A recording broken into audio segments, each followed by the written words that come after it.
A gente fala agora do Guarani. Impressionante a importância do Domingos para o grupo do Guarani. Já faz quase 48 horas do anúncio da saída dele para o futebol do Catar. A repercussão ainda continua no brinco. E outros jogadores também de liderança comentam a saída do xerife do Brinco de Ouro.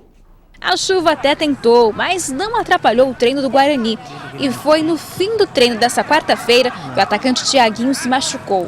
Com gelo e chorando, o jogador deixou o campo mais cedo. Essa pode ser mais uma ausência no time, que teve uma única vitória em 6 rodadas e agora corre para subir na tabela. O maior desafio do Guarani é se reestruturar, especialmente depois da saída de jogadores importantes. E olha que nem mesmo a chegada de Schwenk tranquilizou a equipe. Confesso para você que não fico tranquilo. Aí você me pergunta, pô, mas os jogadores que estão não dão conta do recado? Dão conta do recado. Mas esses jogadores que saíram, queiram não, são jogadores fundamentais, jogadores de peso, né? Que fazem a diferença. A saída de Domingos, anunciada essa semana, mudou o clima do Guarani.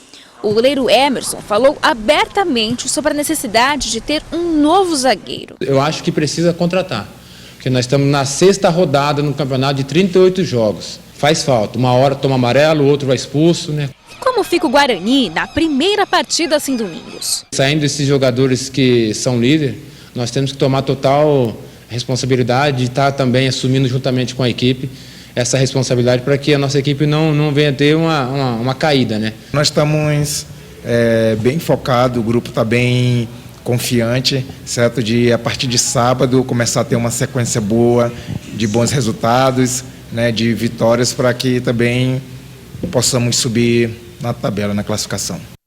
O detalhe é que o Domingos também era um dos líderes do time do Campeonato Paulista, né? Fabinho e Domingos negociados. Fumagalli, Wellington Monteiro, Neto machucados, o Guarani está perdendo aquele lado psicológico, aquele perfil de força justamente que esses líderes davam ao time no Campeonato Paulista.